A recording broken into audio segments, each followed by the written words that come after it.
I've always said, if you're gonna drink a lot of water and want to remind yourself, you might as well just get something as extra as this. This is like 2 liters of water here. What's going on, guys? Welcome here today. Welcome to my channel. For the longest time, I've always wanted to start a YouTube channel on something. I thought, why not start a YouTube channel around debt? Around paying off your debts, focus on savings, and do it my way, and sharing along the process. I thought, why not? Because I'm willing to share everything, and I couldn't find anything on YouTube where everybody would document the whole entire journey. So why not? I said why not? So who knows where it goes?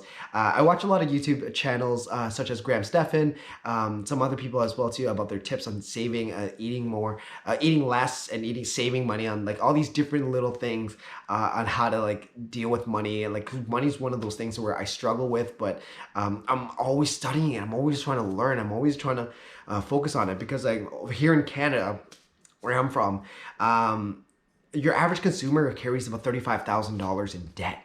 $35,000 in debt and consumer debt, and it racks up all the time because of the interest. And imagine just that. Imagine having a job and your average job here, I would say roughly about $25,000 to $35,000 a year.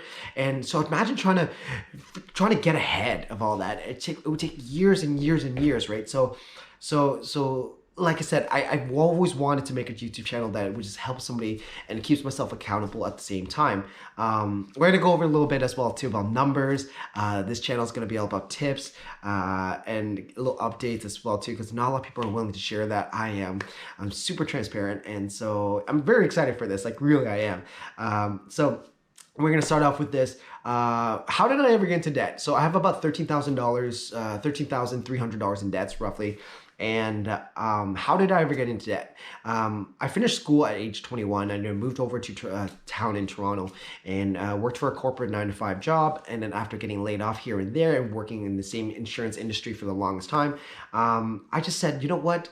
After a really bad breakup, I said, you know what? I might as well just sell everything and travel while I'm still young, live life. You always live in the moment, right? And I feel like it's for a learning process. I feel I took a bunch of like money and sold everything I could. I only owned a car and sold that car and took all that money and paid off some debts and used my credit cards to go travel the world and traveled Thailand and explored and met amazing people. I don't regret that whatsoever.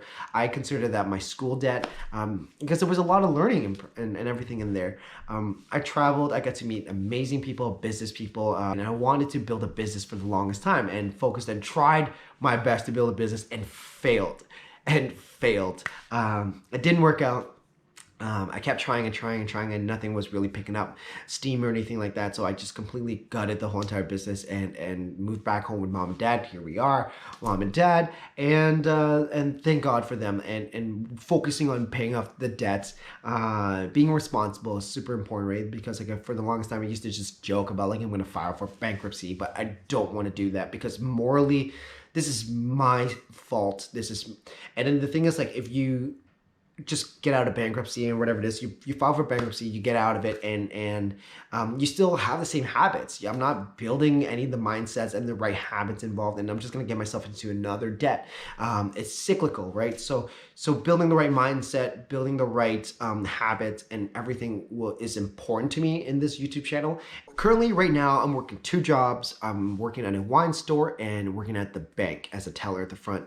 And so roughly every month, I would bring in about $1,800 a month and really focusing and aggressively putting that money towards that debt. Reducing expenses, monthly expenses as well too, food, eating, gas, everything like that. We're gonna go over every bit as much as possible. And yes, so basically every month I'm gonna put towards roughly about $1,000 to roughly $1,500 a month, doing my best. On top of it, saving money at the same time. The way my debt is currently set up at the moment is you always want to aggressively pay off the one with the largest interest. Be really aggressive with it, right? But I really want to build the habits as well too, because not a lot of people are okay with that, and it's very uncomfortable, and it makes them feel, like I said, like you're not moving forward as much because like that interest really gets at you. So really important to crush that larger one, whatever with the larger interest. So one of it, about $8,500 of that debt is in one of my credit cards, roughly about 22% interest. So there are ways to go and handle that, tackle that. I have another one, about $4,900 in my line of credit. So whatever is that one's about roughly about under 10%, I would say, in interest. So what you aggressively have to crush this, the one with the 22%. Another strategy as well too is that you can always move that debt over to another line of credit or lower credit card interest, even as like low as like 15% is super important. You can do your research. So a simple Google search can find out which bank, whatever it is, in Canada. Haven't really touched base with that yet, but this is where like the plan of attack is. Outlining a plan of attack and consistently sticking to it, and on top of it, like at the same time, saving is super important because it helps you build credit as well too. But on top of it, it gives you a chunk of change. It gives you that sense of security as well too, because you're gonna it's still a mindset thing. Yeah. So again, I'm gonna dive a little bit more into this. It's gonna be super exciting to see where this thing goes. Yeah. Hope you guys have a good one, and I hope to see you guys again soon. It's gonna be exciting to see where this all goes from here. This is gonna be the year that I'm gonna be crushing this, and yeah. Hope you guys have a good one. I will see you guys soon. Take care.